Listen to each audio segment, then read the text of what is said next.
to royal duties. Kate Mansley tells us there was no sign of illness. If anything, the royal family's brightest star was back on track. Her usual glamorous self, her hair, which Queen Elizabeth once described as a glossy mane, was immaculately groomed and her outfit as ever pristine, and yet the tell is in the detail. Sources close to Kate point to 2 words in her statement on Tuesday that we're doing some heavy lifting, that this was the new normal. But what does that look like for a family that for centuries has been resolutely sticking to the old normal, for whom the old normal was their bread and butter, their very raison d'etre?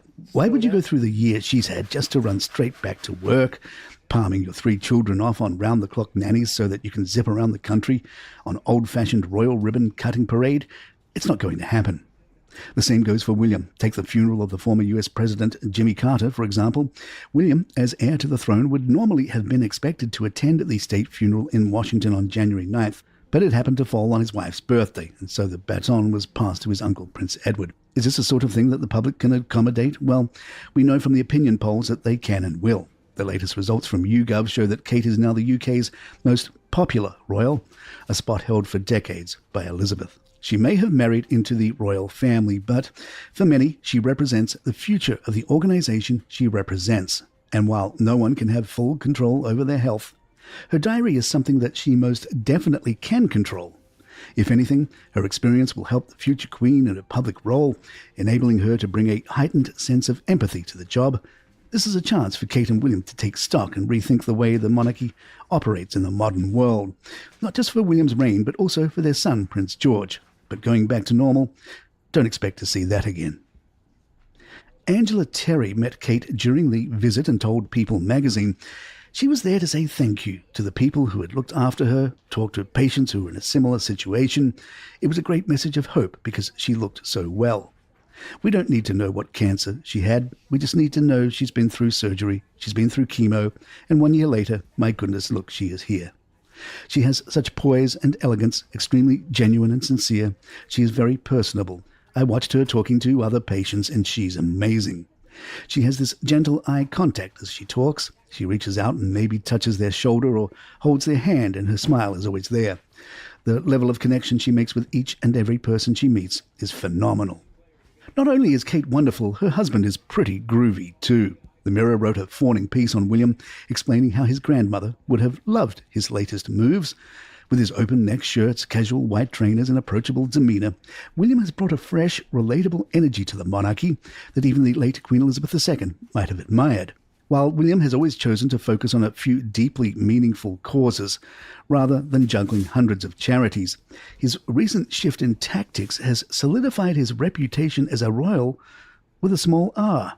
This informal yet impactful approach has included moments like answering phones at an Indian restaurant, surprising patrons by serving burgers from a van, and even buying rounds of drinks for Aston Villa fans in a Wetherspoons pub. Royal expert Jenny Bond believes this strategy is key to William's popularity. He's deliberately finding ways to connect without the fuss of traditional royal visits. Jenny told the Mirror he seems to enjoy catching people off guard, whether it's serving from a burger stall or dropping by a pub. It's refreshing for him and extremely effective in PR terms. Jenny also draws parallels between William's methods and the late Queen's philosophy. She recalls the Queen's golden wedding anniversary speech where she noted how deference could obscure the truth, making it essential for the monarchy to understand public opinion. By reducing the need for deference, Jenny explained, William is creating a clearer path to connecting with people, something his grandmother would surely have supported.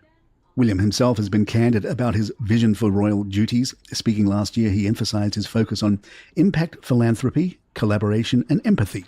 He described his approach as having a smaller R in the royal and explained, what matters is helping people and making a difference. Catherine and I are trying to bring empathetic leadership because the world could use more of that. Partridges, the family-run delicatessen that has served the royal family and Chelsea locals for more than half a century, has announced the closure of its flagship store. Known for its Royal Warrant and Saturday food market, the grocer will shut its doors at Duke of York Square on February 2nd, ending an era for Chelsea.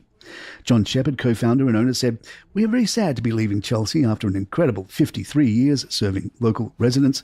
Although our Chelsea chapter is coming to an end, we are looking forward to building partridges in smaller and more sustainable shop formats across London.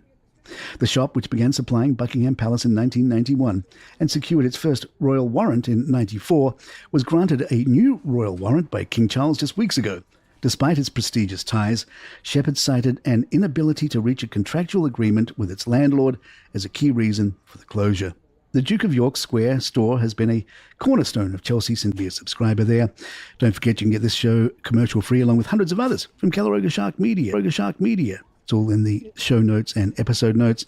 And that's shows like Romance Weekly. Great for coming up to Valentine's Day. Check out Romance Weekly. It's just fun, love, stories with a thriller twist. Romance Weekly, wherever you get your podcasts. I'm Mark Francis. My thanks to John McDermott. This is Palace Intrigue. Good times.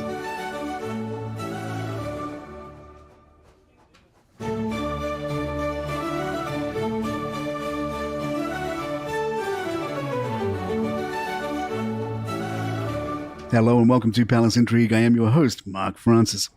Vanity Fair's February cover article is titled Inside Prince Harry and Meghan Markle's Big Business Ambitions 5 years after their royal exit. There's a lot to unpack here, so let's pick away at the piece.